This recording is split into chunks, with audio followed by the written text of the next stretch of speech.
En Sanlúcar estuvo durante mucho tiempo la residencia de la Capitanía General del Mar, Océano y Costas de Andalucía, que fue desempeñada por los duques de Medina Sidonia, a virtud de reales títulos. Después de la rebeldía del duque, que le fue quitada por el rey la investidura de Capitán General del Mar, Océano y Costas de Andalucía, la que se dio en 1644 a don Antonio de la Cerda, duque de Medina Celi, que mantuvo la residencia en Sanlúcar y luego se trasladó al puerto de Santa María. Hablemos también de los servicios regulares de comunicaciones marítimas o fluviales. El más antiguo de este servicio que conocemos en Sanlúcar es el de la barca del pasaje del río, que era renta de la casa de Medina Sidonia, la que se hizo cesión de los productos en el siglo XVII al santuario de Nuestra Señora de la Caridad. Luego fue incorporada esta renta a la nación en el año de 1757 y por bastante tiempo subsistió el pasaje que siempre fue importante en lo antiguo por las muchas comunicaciones del condado de Niebla y comarcas inmediatas a Sanlúcar, capital de los estados de los duques. Y en lo moderno, su importancia radicaba por la constitución de la provincia de Sanlúcar, que comprendía pueblos y términos de ambos lados del Guadalquivir. Seguro que entre estas letras, con estas letras, alguna curiosidad habremos despertado en ustedes, quizá por lo desconocido, por lo impensado o por lo sugerente que se empieza a abrir para muchos en esta historia cercana que les contamos de nuestros pueblos de Cádiz, de nuestra historia común y de Sanlúcar. Buenas tardes desde Fundación Puerto de América y desde Sol Televisión, amigos de la tele.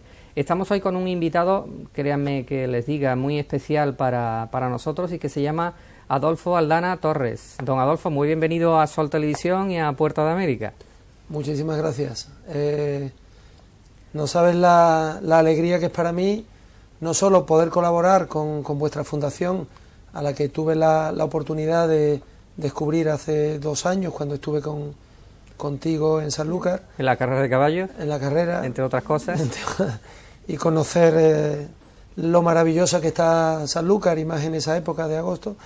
Y por esto, colaborar y en la medida de lo posible sensibilizar a todo el mundo de los factos que, si Dios quiere, tendréis en el 2019. Tendremos toda la comarca de Cádiz, si lo hacemos bien, y si entre todas las ciudades y los pueblos de la comarca nos vamos desarrollando y lo apoyamos. En concreto, si te parece, empezamos por tu actividad deportiva y futbolística. A algunos le parecerá que está dilatada en el tiempo y que hace ya años de eso. Tú sales de San Roque, que es tu ciudad natal, y vas hacia la ciudad deportiva para jugar en el Real Madrid. ¿Eso en qué año se produce, Adolfo? Yo tenía entonces 17 años, soy del año 66, y 17 para 18 años, prácticamente estamos hablando del año 84, ¿no?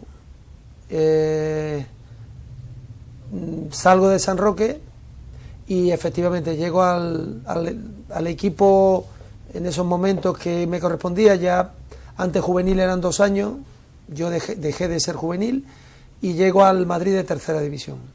Era un paso que había que dar para el siguiente gran paso, que era el Castilla, que era un equipo de segunda división.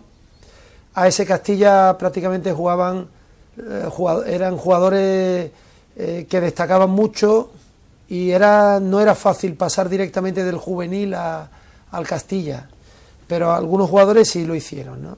Caso de Rafael Martín Vázquez, Sanchís, jugadores muy destacados.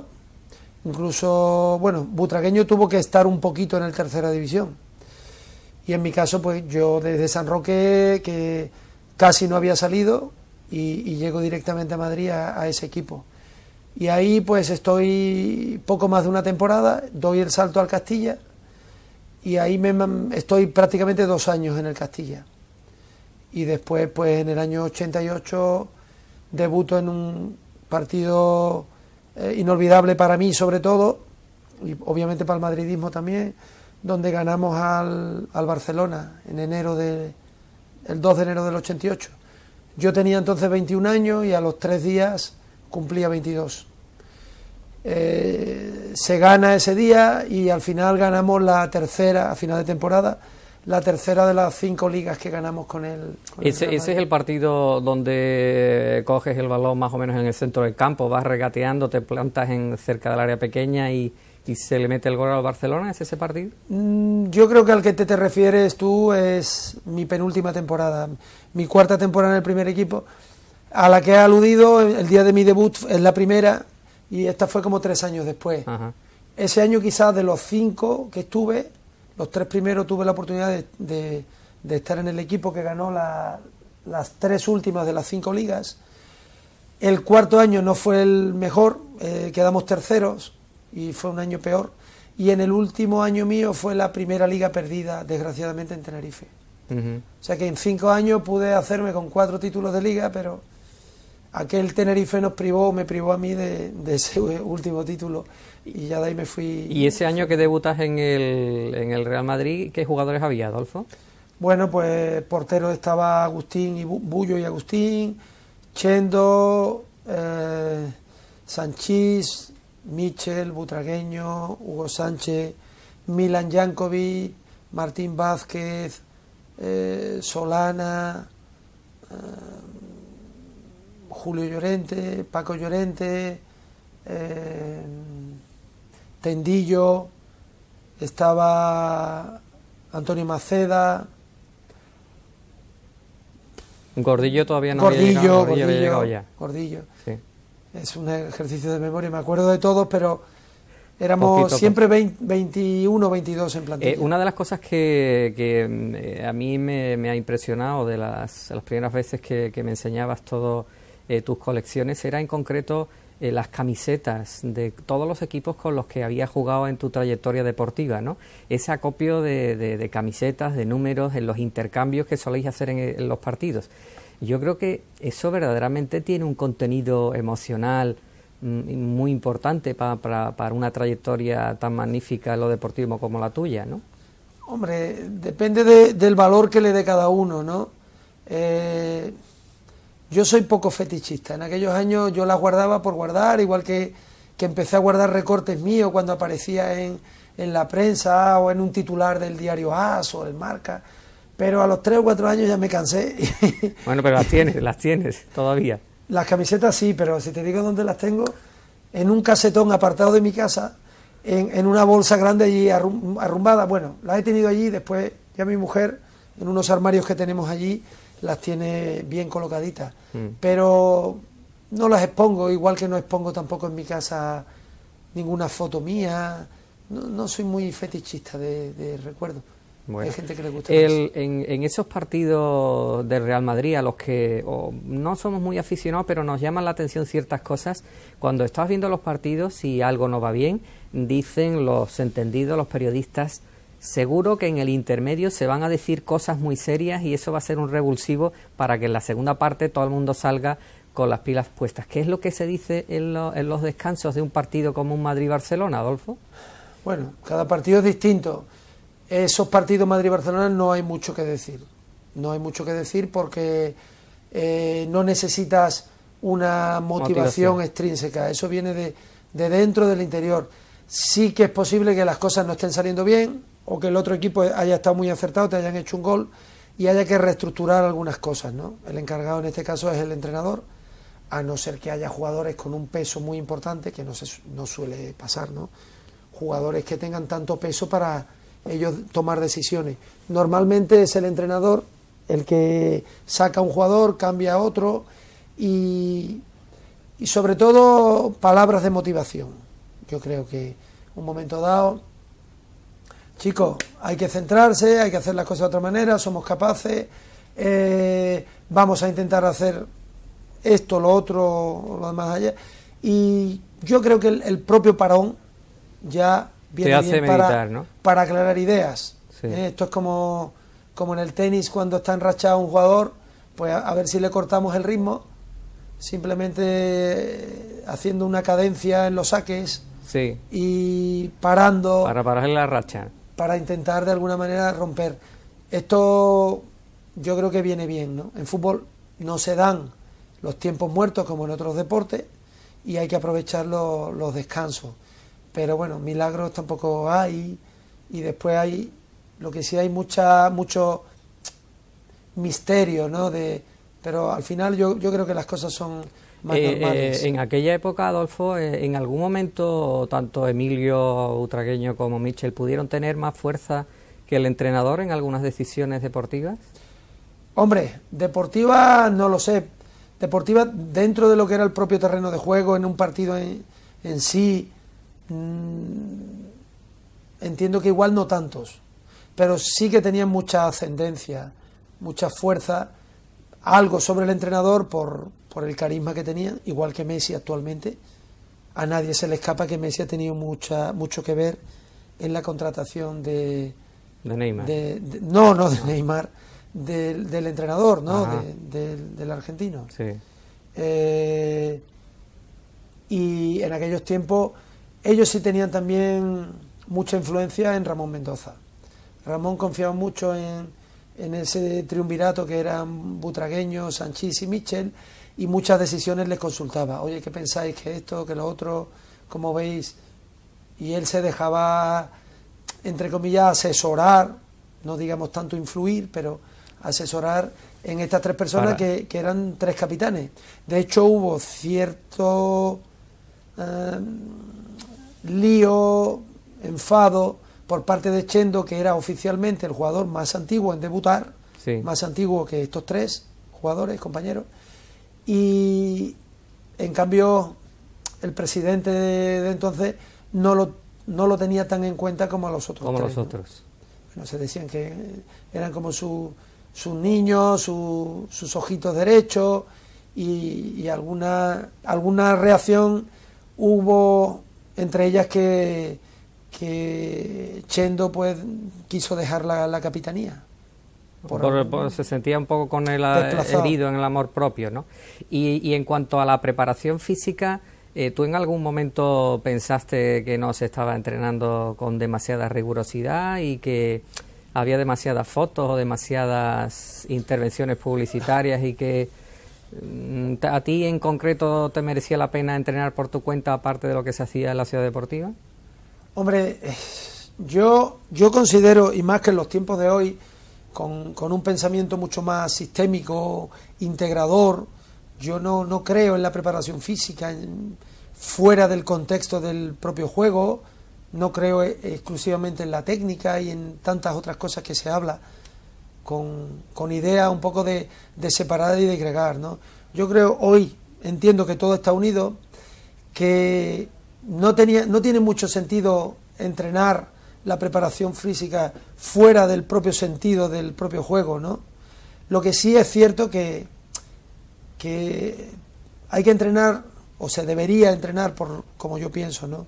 Siempre en situaciones lo más real posible, lo más parecidas a situaciones reales de juego, obviamente con balón, con contrarios, con porterías, y sí que es cierto que ahí es donde el entrenador o el propio grupo tiene que marcar una intensidad, tiene que regular los tiempos, las intensidades, los espacios de juego, para que el futbolista mejore en todos los aspectos, ¿no? Uh-huh. Es como si yo a la hora de educar a mi hijo voy disgregando cada parcela. Pues la educación es un todo, y tú desde que amaneces estás viviendo continuas situaciones. Tú como padre debes de ser un facilitador para que el niño mejore integralmente. Lo haga todo de manera homogénea y compacta. Integral. ¿No? Entonces, sí que es verdad que en determinados momentos tú necesitas priorizar ciertos aspectos, pero no somos meros facilitadores de esa pero educación, yo también me ¿no? refería que como es un grupo, y en ese grupo, como tú has dicho, que había personajes que tenían más o menos influencia pues en la directiva y en el presidente, a la hora de entrenar hay que hacer un esfuerzo, y ese esfuerzo, pues a lo mejor hay determinados jugadores que dicen, pero yo no tengo que hacer todos los días este sacrificio, puesto que yo voy a jugar bien sí o sí. ¿Eso se produjo en la época en la que tú estabas en ese grupo, humano? No, yo creo que ahí cada entrenador tiene su método, su manera de entrenar, de concebir cómo sacar el máximo rendimiento al equipo, y los jugadores ahí yo no creo que no se deben de meter, ¿no? No hay nada. Sí, por detrás uno dice, siempre estamos corriendo, sin balón, ¿no? Como antiguamente todavía más, ¿no? Se estilaba imagínate, el martes era el día de preparación física separado de todo, fuera del contexto, y te ibas más con el preparador físico y a correr, a hacer cuestas, a un parque o lo que fuese. Hoy día no se estila tanto, pero yo creo que el jugador ni se metía antes ni se debe de meter ahora en lo que considera. Y luego en esa época de Madrid y jugando en el primer equipo, aprovechas también para desarrollar tu formación universitaria. ¿En qué consistió esa formación, Adolfo? Eso sí lo tenía claro, ¿no? Que el fútbol siempre es una incógnita, y de hecho es una incógnita estando en el Madrid de tercera, no te garantiza absolutamente nada. Hay estudios que prácticamente de 200 chicos de la cantera a primera división llega uno, y al Real Madrid pues cada muchos más, ¿no? Entonces, ¿quién me decía a mí que yo iba a tener esa posibilidad de jugar en primera división? Porque a lo mejor debutas, pero una cosa es debutar y otra cosa es mantenerse. Y otra mantenerte, ganarte la vida suficientemente bien. Y en este caso yo siempre pensé que era muy importante el estudiar, el prevenir lo que pudiera pasar. Bueno, fui subiendo escalones, seguí estudiando, así llegué a la carrera de INEF y después a un máster en gestión y dirección en el deporte. Después me he sacado mis títulos de diferentes deportes, de entrenador, en voleibol, en fútbol, y prácticamente fueron pasando los años y tuve la suerte necesaria para jugar 11 años en primera división y ganarme bien la vida y pues dejar unas bases para el resto, ¿no? Uh-huh. Entonces, ciertamente, pues los estudios no fueron trascendentes porque afortunadamente me fue muy bien en el fútbol, pero yo tenía que poner todo de mi parte por si acaso en el fútbol cubrir iba mal. Todas las contingencias. Fui escalando peldaños, pero incluso llegando al primer equipo del Madrid puedes tener cualquier circunstancia, un mal año que no juegas, una lesión y quedarte fuera de todo. Uh-huh. Y entonces tampoco nosotros económicamente no estaban mal esos años, pero tampoco eran las barbaridades que hoy día se están hablando. Y luego te llama la selección española. ¿Qué entrenador es el que te toca a ti compartir aquella etapa con la selección española de fútbol, Adolfo? A mí me tocó, después de una buena campaña a nivel general del equipo en el Superdeport ya, en el primer año en La Coruña, y a nivel personal estaba con mucha confianza, ¿no? Quieras o no, en el Madrid había un super equipo, la Quinta del Buitre, y encontrar un puesto de titular siempre era difícil. Salía uno cuando faltaba Michel o Butragueño, o algún jugador, o Hugo, y tenías que hacerlo muy bien, era una plantilla muy amplia, y ya en el Depor fue diferente. Fui prácticamente titular los 4 años que estuve, y hicimos una primera temporada excelente, líderes en la primera vuelta, y eso me valió la llamada de Javier Clemente. Desgraciadamente solo pude estar 4 partidos porque una lesión grave me tuvo 1 año y medio apartado, y después las secuelas de esa recaída de la lesión pues me dejaron en mal estado. En la lesión en concreto, ¿en qué consistió, Adolfo? ¿Y tú crees que pudiste tener algún tipo de responsabilidad en esa lesión? Bueno, fue un día de mucha lluvia, me puse unos tacos un poco más largos para no resbalarme en Riazor y me quedé enganchado en un lance de juego, se giró la rodilla y me rompí los ligamentos.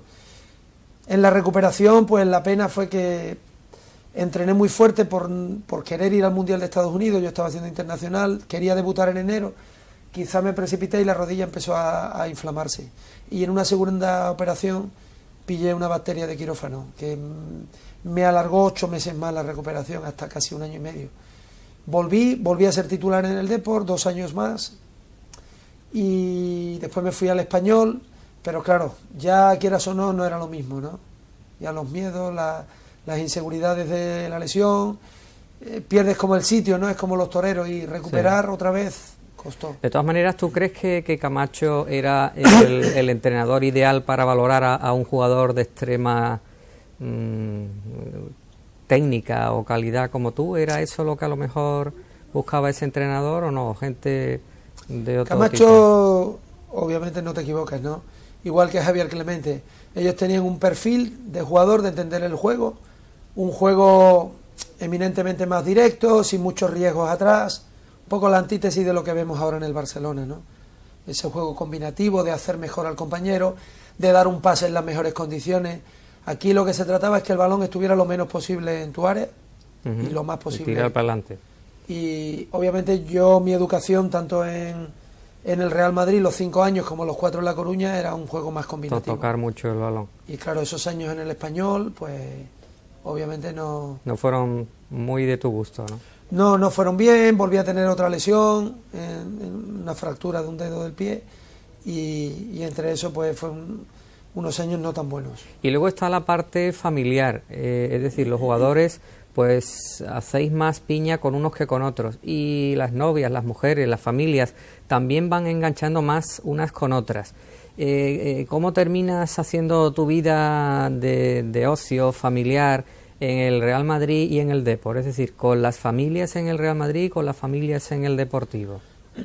Yo en mis años de inicio en el Madrid pues un poco alternaba con mis compañeros de INEF o amigos que vas haciendo y algún compañero con el que tienes más unión, ¿no?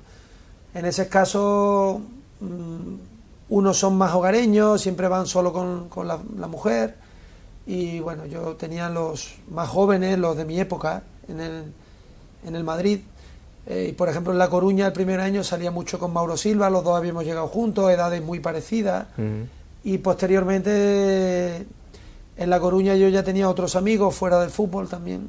Yo creo que como cualquier persona normal, ¿no? Y esa época de Madrid donde se tiene éxito, se juega en el Real Madrid, se es joven, se manejan muchos medios, recibes muchos halagos, muchas invitaciones. Adolfo, ¿eso con cierta edad cómo se maneja, cómo se administra? Que pues, tengas tantos amigos y tanto el oído tan caliente.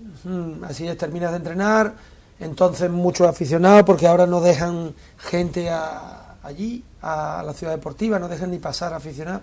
Nosotros salíamos de entrenar y a firmar autógrafos, ibas por la calle, efectivamente te invitaban a un restaurante, a un bar, la gente te reconocía pidiendo autógrafos constantemente, y si ibas a una peña, y donde llegábamos con el Real Madrid, pues a cualquier hotel había muchísimas personas, o en el aeropuerto o en las afueras del hotel. ¿Y eso a esa edad, con esa juventud, se lleva bien? Hombre, al principio te gusta, te hace ilusión, ¿no?, que la gente te reconozca, y ya, hombre, después te da un poco más igual, ¿no? Ya te haces. Y cuando llegas a La Coruña, pues llegas a la cruda realidad, ¿no?, como la película.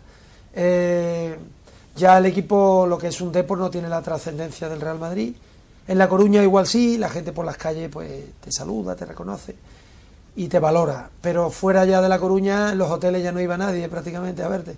Algún loco furioso del fútbol, pero poco más. Y ya está, y ves que ese mundo es un poquito irreal, que cuando estás en la élite, en la cúspide, y eres un jugador conocido del Real Madrid, ganas Liga, juegas Champions, pues la gente está como loca, pero todo es y ahora llega tu vida en la cual administras tus empresas, tus recursos, y vives en Sotogrande. Esa es la verdadera vida y la satisfacción de reunirte con tu familia, con tus amistades, con tu gente, y vivir en la provincia y en Cádiz, que es tu tierra natal, Adolfo. Sí, porque la vida de verdad, lo que más nos une y lo que de verdad tiene importancia es la familia, la mujer con la que estás, los hijos, la familia más cercana, es decir, gente que sabes que te va a responder en un momento dado, ¿no? Ahora veníamos para acá, tenemos un acto después de un familiar de un amigo, exjugador, que vamos a ir a ver, aquí en Cádiz, cerquita, y tenemos un grupo de exjugadores que a veces hacemos partidos benéficos, y yo se lo decía a un compañero que ha venido de Ceuta, y le digo, mira, lo importante de verdad es que estemos en las buenas, en las malas, nos reunimos para partidos, pero cuando muere el padre, la madre de un amigo, o un amigo tiene una necesidad, o necesita una influencia en el trabajo, un poco lo que es un lobby, ¿no? El que ese grupo de amigos estemos y creemos una sinergia para ayudarnos, que lo de verdad tiene sentido en la vida, y estar con un buen amigo siempre. Y ahí te das cuenta la persona que solo quiere estar para un acto festivo, para una feria, una fiesta, o el pasártelo bien, o que siempre está dispuesto a desvivirse por los demás, ¿no? Que yo siempre digo que es el verbo más bonito, el desvivirse. La persona que le gusta ayudar a los demás, que le pidan cosas y entregarse con todo su ser para que al prójimo le esté feliz. Hacer felices a los demás, ¿no? En suma. Pues vamos a ir a unos minutitos de consejo. Luego, si te parece, nos vas a hablar de cuáles son tus desempeños de ahora, cuáles son tus actividades y qué estás haciendo ahora en Sotogrande. Amigos de Sotelevisión, tenemos hoy en la Fundación Puerta de América a Adolfo Aldana, un antiguo jugador del Real Madrid y de la selección española de fútbol. Vamos a ir a nuestros momentos de consejos y volvemos dentro de un minuto. Hasta ahora.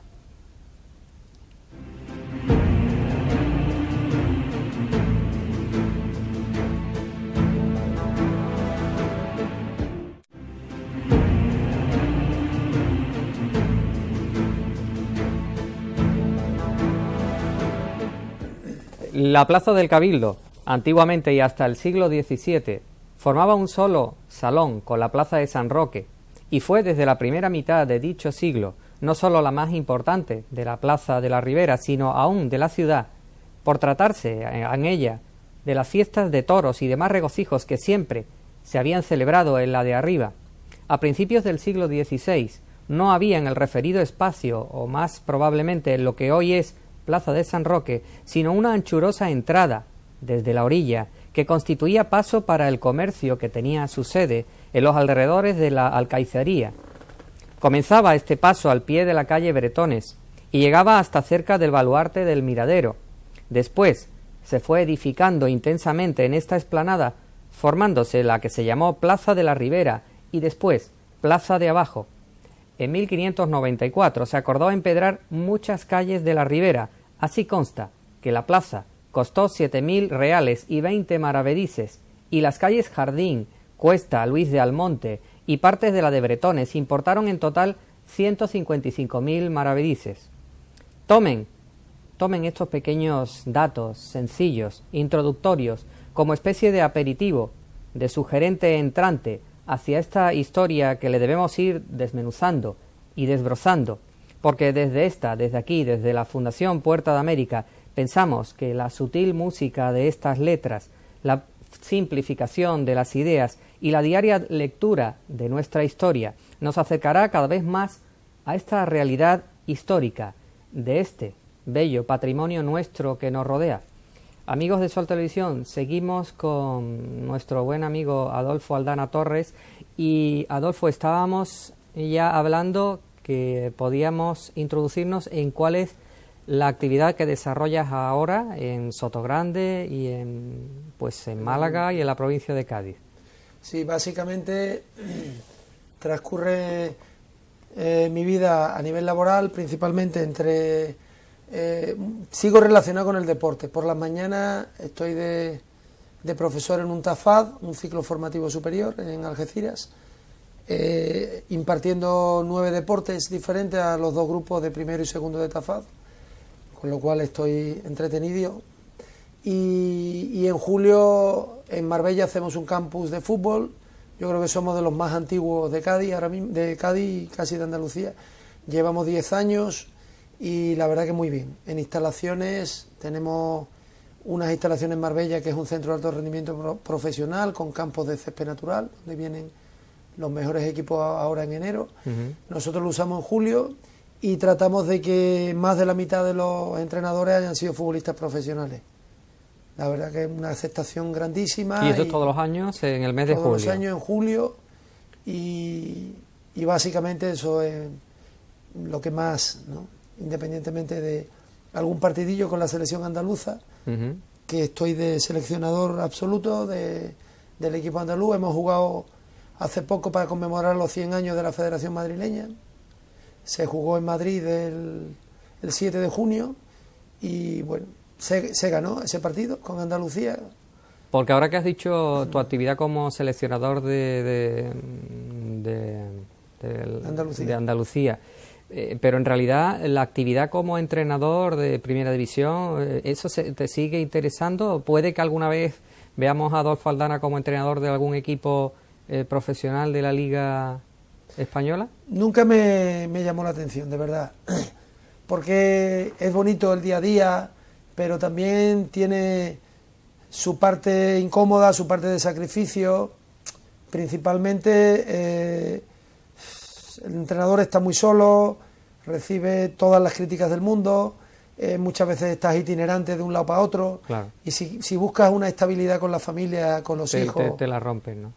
Son 15 años los que yo he estado fuera de casa, viajando de un lado para otro, y quieras o no, unos años está bien, pero pasarte prácticamente toda una vida laboral... No te interesa ahora. 30 años o 35 años laborales, viajando, jugando, por mucho dinero que amase, a mí no me compensa como el día a día en la crianza de tus hijos, el estar con la mujer, aunque la mujer diga que estoy mucho tiempo fuera, ¿no? Pero bueno, nunca suelen estar contentas con todo, ¿no? Pero, hombre, a fe de ser sincero, tampoco nos vamos a poner aquí como decíamos, unos santos varones, ¿no? Pero pones en una balanza lo bueno y malo y dices, efectivamente, si eres un entrenador de prestigio, ganas dinero, pero yo creo que uno tiene que saber cuánto es suficiente y las cosas más importantes. Y como he dicho antes, uno no puede ir en contra de sus convicciones, de su conciencia, porque al final no eres feliz. Y si no tienes definitivamente una gran vocación por el deporte, que antepongas a todo, por el ser entrenador, ¿no? Sí. El deporte es otra cosa. Sacrifiques todo porque en aras de sacar la profesión adelante, ¿no? Claro, no puedes estar a media tinta de decir, entreno y la familia lo llevo todo para adelante. Al final, el que es entrenador tiene que estar casi las 24 horas del día. Y luego sabemos de tu actividad solidaria. Nosotros hablamos desde una fundación, como todo el mundo sabe, sin ánimo de lucro, como todas, o las ONG, y tú tienes esa función y esa actividad solidaria, y es que las grandes amistades que has tenido y que mantienes te sirven entre artistas, cantantes, futbolistas, toreros, los agrupas a todos, te reúnes con ellos y encima organizas actos benéficos y partidos para asociaciones sin ánimo de lucro y benéficas. Eso también es otro esfuerzo, pero muy gratificante, ¿no, Adolfo? Efectivamente, buscamos, como tú has dicho, organizaciones necesitadas realmente, grupos sociales, personas que en un momento dado la familia lo necesita, de casos de especial sensibilidad por circunstancias, y no hacemos nunca partidos para, por ejemplo, ayudar a un club de fútbol o, con todo mi respeto, a una hermandad de Semana Santa, sino más la ciudad, las personas casos físicas necesitadas, sociales, desde Cáritas. Bueno, yo creo que hemos hecho partidos de la Asociación del Cáncer en Córdoba, por ejemplo, hace 2 años, para los niños autistas en Jaén Capital, para la Asociación Antidroga, ahora últimamente para la esclerosis múltiple en la provincia de Jaén, ahora vamos a hacer para Alzheimer en la línea de la Concepción, casi todo. Yo creo que en las 8 provincias de Andalucía y en 8 o 10 localidades de cada provincia se han hecho partidos, en algunas más, en algunas provincias más, porque uno tenga un poco más de apego, y yo creo que eso es las cosas que llenan de verdad, ¿no? Porque al final comprometes a amigos, estás organizando reuniones para que todo salga bien, pero el día que sale el partido, como el último que se hizo en Baeza, pues metes 4.000 personas, 25.000 personas, 25.000 euros para la Asociación de Esclerosis Múltiple de Jaén Capital, sí. Y ves la cara de satisfacción de gente con esclerosis que estaba allí en un apartado del campo, y eso yo creo que es inigualable, ¿no? Sí. O sea que entonces Adolfo coge su agenda, empieza a llamar a sus amigos famosos de todos los ámbitos del deporte y del espectáculo, y empieza a decirle: soy Adolfo, tengo que contar contigo y no me puedes fallar y tienes que venir para este partido para ayudar a esta gente, ¿no? Yo me ideo un partido, por ejemplo, en la línea se me ha ocurrido un partido que no hemos hecho nunca. Los dos equipos están de moda, la Balompédica Linense va líder en el grupo de segunda cuarto B. de segunda B, y el Algeciras subió y ahora está clasificado esperando un sorteo que le puede tocar el Madrid o el Barça en Copa del Rey. Ajá. Están después de 3 o 4 años en tercera, han subido a segunda B, ¿no? Entonces, pues siempre hay esa competencia en la comarca. Los jugadores, 6 o 7 jugadores más carismáticos de cada equipo, hay muchos de la comarca, y voy a avisar a 5 jugadores ex del Real Madrid, 5 del Barcelona, cada uno formará parte de una ciudad, y después 4 o 5 cantantes famosos de los que colaboran con nosotros, 4 en cada equipo, y conformamos 2 equipos. Y se va a jugar, como he dicho, pro la asociación de Alzheimer, de la línea en este caso, y una asociación de discapacitados, FEGADI, que lo necesita además para una piscina terapéutica que cuando se hizo no se hizo bien y tiene unos errores estructurales, y hay que necesitan un dinero. Y se va a hacer el partido. En principio pensamos una fecha idónea. A mí se me ocurrió el 29 de diciembre. ¿Por qué? Porque los futbolistas de la Valona de segunda vez, como están en activo, es la única fecha que podrían. Que tienen disponible, claro. Y después convencer a amigos, que la verdad todos quedan muy contentos. Y ahí pues tenemos desde Miguel Nández de la provincia. Aprovecháis para volver a reuniros. Pepito El Caja, Andy Luca, Antonio Romero, Kiko Gaviño, muchos cantantes andaluces, Hugo Salazar, ha venido Bustamante, incluso estamos detrás de algunos de renombre, ¿no? Para intentar, pues eso, atraer el máximo de personas. Claro. La entrada siempre es muy, muy humilde, 5 euros. Pero se llena, que es lo que se bueno, intenta. buscamos 3, 4, 5 mil personas. Claro. Que no hemos dicho antes, cuando hacíamos la secuencia de tu actividad profesional en el deporte del fútbol, que fuiste el jugador que metió el primer gol en el campo de Chapí de Jerez, ¿no? Sí, es una... ¿Eso qué año fue, Adolfo? Eso fue la pretemporada del año 88-89. Se inauguraba el nuevo Chapín. Yo jugué en el antiguo estadio Domecq, sobre todo con el Castilla, obviamente, porque el Jerez no estaba en primera. Y con el Castilla vine un par de años al antiguo Domecq. Y para inaugurar, pues lo creyeron conveniente traer al Real Madrid. Yo llevaba ya media temporada. Y no, la 88-89 estoy dudando. Yo creo que fue la 89-90. 89-90 porque estaba Schuster con nosotros, que después fue entrenador del Jerez. Sí. Y precisamente el pase del gol la pretemporada en el campo del Palmar del Atlético Sanluqueño. Ah, no sabía este detalle. Y el pase del gol fue de Schuster, yo la empujé, y bueno, la anécdota fue el primer gol en Chapín. Después vino el primer gol en partido oficial, pero este fue la inauguración de las redes, ¿no? De las redes, puede ser. Y mucha gente me lo recuerda actualmente. Por la calle, siempre que vengo a Jerez hay algunos, hombre, metiste el primer gol en Chapín. Digo, sí. Volviendo a tu actividad actual, cuando en tu generación, de los años 60 a los 70, era todavía muy importante abrirse las puertas o intentar estudiar o formarse en la capital de España, en Madrid. Ahora ya la provincia de Cádiz se ha desarrollado universitariamente muchísimo, Málaga y Sevilla, por supuesto, también. ¿Tú crees que ahora, para tus hijos, tú consideras que es importante como antes ir a Madrid o no? ¿O ya pueden hacer su vida profesional perfectamente en el sur de España, Adolfo? Y en cuanto a su formación también. Imagínate que en mis tiempos que estudié INEF solo había en Barcelona, Madrid y Granada. Había una pequeña sucursal muy pequeña en Lérida, sucursal de Barcelona, pero prácticamente esos 3 sitios. Madrid te ofrecía muchas cosas, sobre todo, hombre, es una ciudad como Barcelona muy cosmopolita, con muchas salidas después, pero también tiene sus grandes inconvenientes. Hoy día yo creo que en alguna determinada carrera que tienes que irte por fuerza a Madrid, a lo mejor universidades privadas que solo tienen un campus en Madrid. Solo tienen un campus. Por ejemplo, a mi hijo le gusta fisioterapia y educación física, al mediano, ¿no? El mayor está ahora en Málaga, haciendo ESIC, la Escuela de Business y Marketing. y contentísimo. Por primera vez han sacado grado, hay un grupo reducido de alumnos este primer año, profesores muy bien elegidos, muy bien formados.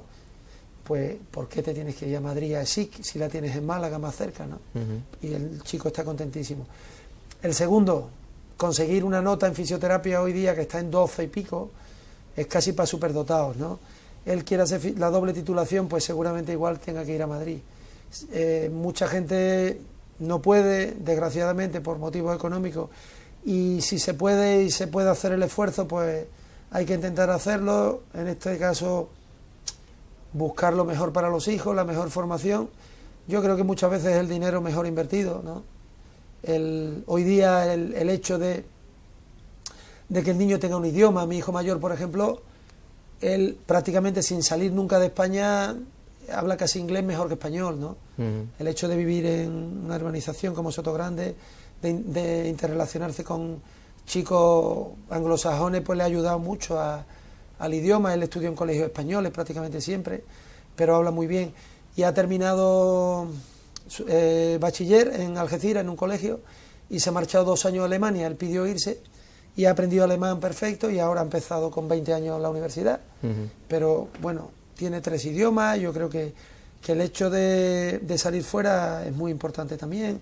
Hoy día, para cualquier actividad, el idioma es fundamental, sobre todo el inglés. Si ya dominas 2, 3 o 4 idiomas, mucho mejor, pero casi es tan importante como una titulación, porque no solo es importante el título en una determinada carrera, para mí es fundamental el tener eso, el idioma y capacidad para interrelacionar con la gente, claro. Facilidad. Y ahora te voy a preguntar, en tu aspecto social, tú que conoces, por supuesto, San Roque, que es tu tierra natal, el campo de Gibraltar, Algeciras, lo del Peñón, ¿tú qué opinión tienes al respecto de esa población que existe en el Peñón, de si da trabajo o no a todo el campo de Gibraltar? ¿Tú crees que eso va a tener solución? ¿O entre tus amigos, qué se respira, qué se dice al respecto de la problemática? Conozco el tema, de hecho, la persona que hace de cónsul de España en Gibraltar, que no existe, obviamente no está reconocido por España el consulado. Pero las funciones. Efectivamente, sí. Las mismas funciones. Es un gran amigo mío, vive en Sotogrande, cerquita mía, y conozco un poco el tema. El director del Instituto Cervantes de Gibraltar, Paco Oda, también es un gran amigo, y cada uno tendrá su opinión. Yo trato de ser aséptico, como en política. Ni unos son tan buenos, ni otros tan malos, y yo creo que hay que quedarse con el equilibrio, con el sentido común, y tratar de ser aséptico, no dejarme llevar por la pasión. Ni por la pasión, ni por la educación que he tenido, porque eso todo me va a condicionar, ¿no? La educación, el entorno. Entonces yo tengo amigos magníficos en Gibraltar. De hecho, como digo, mira, cada día me llaman 3 o 4, Adolfo, necesito esto, necesito cuál. Cuando no necesito una cosa del Real Madrid, necesito. Y me llaman los equipos de Gibraltar, que este año están locos, revolucionados, porque van a jugar competición europea el año que viene. Y algunos están inyectando dinero. Hay una liga de 12, 14 equipos, aficionados, semiprofesionales, pero ellos están metiendo dinero, porque el equipo que gane la liga de Gibraltar va a jugar previa de Champions, y aparte la UEFA le da 300.000 euros al club. Entonces, ¿Y te están pidiendo asesoramiento? No, asesoramiento no, me piden algún equipo. Tengo ahí, está el Manchester United de Gibraltar, los Glassy, el College Europa, el Lincoln, y muchos otros que los conozco. Pero cada uno no tendrá su campo, claro. Claro, solo hay un campo. Entonces, ¿qué pasa? Te necesitan entrenar, me piden que les facilite a Adolfo, como conozco todos los ayuntamientos prácticamente de la Costa del Sol. Imagínate que en mi casa hago un torneo en junio con chicos, con mayores de 34 años. Tengo un pequeño campo de fútbol y llevo 2 años haciendo un mundial. Y vienen veteranos del Málaga, del Fuengirola, Marbella, Manilva, Gibraltar. Y yo lo que busco no es jugar solo a fútbol, sino interrelacionar. Después tomamos una cerveza. O sea, que tu casa en Sotogrande es una ONU. Ahí hay absolutamente. Una reunión, una confabulación tuya de amistad hacia toda la gente que te rodea y todos los amigos, a su vez, de tus amigos. Quizás, y lo que busco es eso, que se conozca la gente, que termine el partido y decir, venga, una cerveza, pagamos entre todos. viene Alcalá de los Azules, viene Tarifa, viene San Roque, viene La Línea, cada uno trae su equipo. Y que después cada uno traiga cosas típicas de su tierra. Y tomamos un quesito bueno y unos chicharrones Bueno, pues algo vamos a organizar, si te parece, y que tú nos ayudes a divulgar esta idea de la conmemoración de la Vuelta al Mundo. Yo encantado. Y que pues utilicemos tu conocimiento y tu manera de presentarte ante la gente y ante tus amigos para que este proyecto de la comarca de Cádiz llegue también al campo de Gibraltar, ¿te parece? Hombre, ya lo hablamos hace 2 años y si queréis, pues podemos hacer algún acto social con cantantes, con artistas o con futbolistas, algo para dar a conocer, y si es un acto benéfico, pues para, como siempre hacemos, para una ONG de Sanlúcar en este caso, ¿no? Porque la fundación está en Sanlúcar, que esté necesitada, pues todo nuestro empeño para hacer algo, ¿no? Pues don Adolfo Aldana Torres, muchísimas gracias por haber estado aquí en la Fundación Puerto América, en Sol Televisión, y por haber charlado del deporte y de tu manera de hacer las cosas a todos nuestros telespectadores. Muchas gracias por haber estado aquí. Gracias a vosotros por invitarme, desearos toda la suerte y toda mi fuerza en el empeño de que la Fundación cada día vaya creciendo, que lo conozca más gente, y que, si Dios quiere, en el 2019 todos los gaditanos, todos los andaluces lo disfrutemos y que se conozca a fondo. Pues amigos de Sol Televisión, hemos tenido a Adolfo Aldana Torres, antiguo jugador del Real Madrid y de la Selección Española de Fútbol, y nos ha contado muchas cosas, y también queremos que se le cuenten cosas en nuestros libros de nuestra historia, porque nos va a seguir siendo mejores y conocedores de nuestra parte patrimonial y artística. Como homenaje, en las imágenes que les ponemos siempre después de nuestro programa, vamos a utilizar una canción en homenaje también al Real Madrid y en homenaje a Brasil. Ustedes entenderán por qué. Vamos a oírla y que disfruten mucho. Hasta la semana que viene. Hasta luego, amigos.